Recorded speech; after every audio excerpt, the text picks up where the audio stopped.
A big hello and welcome to yet another episode with Dr. Parviz Rashvand. Today we're going to talk about something that's quite near and dear to me. It's about the fact that most of us think that a lot of what happens to us is our genetics and we're hopeless. We can't do much about it. So Dr. Parviz, please enlighten us on what is epigenetics that we hear so much about these days. Thank you again for the opportunity. I'm interested to talk about things because anyways, when we share information, we learn more at the same time. The conventional biology and conventional medicine believes that the genes in us is the determinant factor of what we are going to be. The fact is that somebody could go to Emerson Mall, grab a gun, shoot at other people. When he is arrested by the police, he could say, "Oh, please don't prosecute me. It's in our gene. My father did it. My grandfather did it. Let me go. It was out of my control." It's not acceptable. HeartMath's Institute did a fundamental research on genes. They took some DNA sample from donors while keeping the samples in a separate area, maybe another building. They exposed the owner of the material, genetic materials, to various emotional stimuli. For example, they give them a bunch of different pictures to look at. Of course, some pictures made them really happy. Some made them really frightened or scared or disappointed. Instantly, they notice simultaneously, at the same moment, the sample of the DNA of the person started to elongate based on the positive pictures that the owner was looking at, or shrunken with the difficult one. And in this process of elongation and contraction, a lot of genes started to turn off and on. So we are not the victim of our genes. Almost all of us have genes for cancer. At the same time, we have suppressing genes, oncogenes, to control that cancer genes. How does it work? Depending on the signal, the environment. Epigenesis is the study of the genetic information from what it is being affected by. So the environment, epi, above.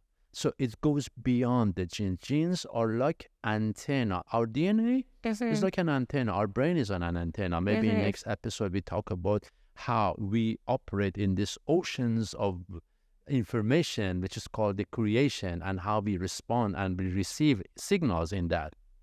I would love that. Of course, yeah. So we are not the victim of our genes as the conventional biology was trying to push through our head. No. The genes could turn into many different ways of presentation depending on the perception of the people, the environment they are in, how they are eating, how they're looking at everything, and so on and so forth. This is the science of epigenetics, genetics here. So being conscious, basically, is that part of it? Being conscious of what we're feeling in any moment, how we're perceiving. We talked about perception this morning together. Two people could see the same thing, but they perceive it differently. How that affects us, maybe you can... When we are conscious, we are aware of what we are doing, because constantly, whether we are aware or not, we are sending signals with our behavior, with our thoughts, with our action, with our feeling, and you name it. Right. When we become conscious, we pay attention to what we are doing. So we are much more in control of our lives. If I am unconscious, then I won't be bothered by a lot of fear factors in my life. For example, about future, that am I going to be okay? Which is happening in a lot of people, despite all the power that they have, this uncertainty. That's just an example. Right. But when I become conscious, we become conscious, then I know that, okay, I'm working as much as I can. I'm creating new things. So I'm going to be okay. We'll be okay. This is the difference, rather than just going through life without understanding where we are, what we are doing, who we are, and so on. Correct. Going through the waves or the chapters, emotions. Exactly. So this is the body. The first field of energy around us is morphogenetic field that holds the information about the blueprint of organs, and this is the area where the information related to emotions are being perceived. The chakra system are dragging that information, feeling into our body through certain organs. Like this is throat chakra, this is solar plexus, that is, for example, root chakra or crown chakra, things like that. And there's other layers of energy, like the mind, the state of mind, the thoughts, belief. This is beyond, that is stronger than the other one. And then we have the bliss body, which is the spiritual body.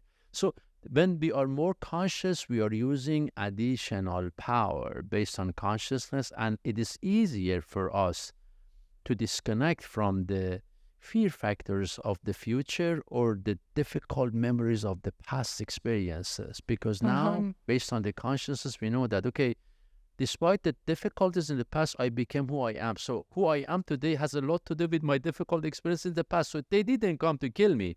They came to make me who I am today. You know how a piece of diamond is created from a piece of, let's say, charcoal, let's say graphite. Right. Pressure, heat, and time. Yes. That's the whole story. That's the key. Really, if we could all remember that every morning when we wake up. Could you just touch upon, I know it's a podcast on its own, about the perception that me and you talked about this morning, how we perceive things. Look, when we perceive things, we use the information at the state of mind.